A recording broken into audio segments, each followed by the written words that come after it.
गोरेगाव येथील बजाज फायनान्स कंपनीत मनसेने गोंधळ घातला। कर्ज न फेडल्याबद्दल मराठी भाषिक तरुणाला धमकी दिल्यानंतर कार्यकर्त्यांनी कंपनीत तोडफोड केली आणि कर्मचाऱ्यांनी राज ठाकरेंविरुद्ध अपशब्द वापरले। फायनान्स कंपनीचे काम ठप्प झाले। मुंबई उच्च न्यायालयाच्या आदेशानंतर बीएमसीने फेरीवाल्यांविरुद्ध कारवाई सुरू केली। कुलाबा कॉजवेवरून बेकायदेशीर फेरीवाले हटवले। वांद्रे, माहीम, वडाळा, दादर, अंधेरी, मालाडमध्ये लवकरच कारवाई सुरू होईल। 2019 मध्ये बांधलेल्या 10 मजली इमारती मुंबईच्या उच्च न्यायालयाने त्यांना बेकायदेशीर घोषित केले। 11 निवासी इमारती ज्यांमध्ये सुमारे 345 कुटुंबे राहतात त्यांच्यावर बुलडोझर कारवाई होणार। दिवा शिलावांमध्ये होणाऱ्या कारवाईमुळे सामान्य लोक बेघर होणार। बीएमसीने 31 जुलै रोजी वांद्रे आणि खार रोडमध्ये 14 तासांचा पाणी कपात जाहीर केला। पालीहिर जलाशयातील हॉल बदलण्याच्या कामामुळे पाणी पुरवठा बंद राहणार। सकाळी 9 ते रात्री 11 वाजेपर्यंत पाणी पुरवठा बंद राहणार।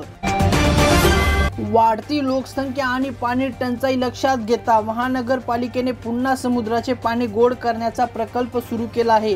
मनोरी ऐवजी वर्सोवा येथील प्लांट बसवला जाईल। निवेदन प्रक्रिया पुन्हा सुरू झाली आहे।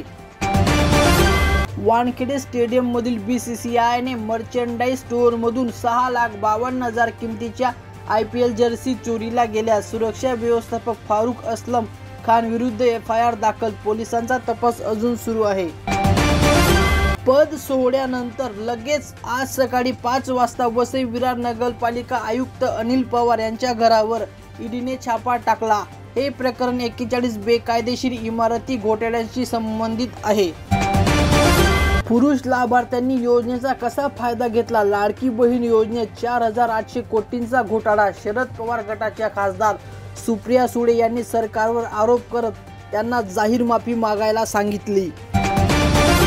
नवी मुंबईतील खारघड येथील एका पिठाच्या गिरणीवर हिंदी बोर्ड पाहून मनसे नेते संतापले। मराठी बोलणे आवश्यक आहे का असे विचारणाऱ्या दुसऱ्या राज्यातील एका तरुणाला माफी मागायला सांगितली आणि हिंदी बोर्ड बदलून मराठीत झाला। गेटवे ऑफ इंडिया येथील परदेशी महिलेसोबत झालेल्या गैरसोयीचा व्हिडिओ व्हायरल। तिला जबरदस्तीने घेण्याची आणि परवानगीशिवाय सेल्फी काढण्याची घटना परदेशी लोकांच्या सुरक्षिततेवर प्रश्नचिन्ह उपस्थित करते। पुण्यातील रेव पार्टीत शरद पवार गटाचे नेते एकनाथ खडसे यांच्या जावायला अटक केल्यामुळे राजकारण तापले। सामन्यांमध्ये उद्धव ठाकरे गिरीश महाजन यांना भाजपचे रेव पार्टीचे सूत्रधार म्हटले। सरकारी कर्मचाऱ्यांच्या सोशल मीडिया वापरण्यासाठी महाराष्ट्र सरकारने नवीन मार्गदर्शन तत्त्वे जारी केली आहेत। अधिकृत पद दाखवण्यासाठी किंवा सरकारवर टीका करण्यासाठी कठोर कारवाई केली जाईल। रायपूर ते मुंबई हावडा दरम्यान अमृत भारत ट्रेन धावणार। वंदे भारत आणि रांची जबलपूर पोहोचण्याला सोपे होईल। नवीन मार्गावर वंदे भारत ट्रेन धावण्याची तयारी सुरू झाली आहे। कांदिवलीतील चारकोपमध्ये बेकायदेशीर कॅफे सुरू ठेवण्यासाठी 30,000 रुपयांची लाच घेतल्याप्रकरणी बीएमसी अधिकाऱ्यांना अटक। पोलिसांच्या तक्रारीनंतर आरोग्य निरीक्षक गणेश संभाजी कदम यांना रंगेहात अटक। शिवसेना आणि राष्ट्रवादी काँग्रेसच्या वादग्रस्त मंत्र्यांवर देवेंद्र फडणवीस कारवाई करणार। या मंत्र्यांना हटवण्यासाठी महायुतीवर दबाव वाढला।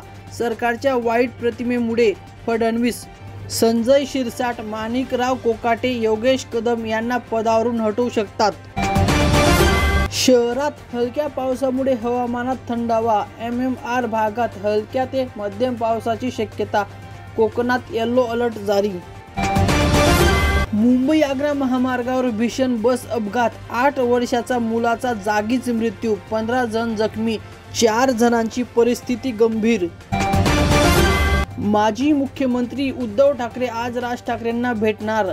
दोन्ही भाऊ शिवतीर्थावर भेटणार। राजकीय चर्चा तीव्र।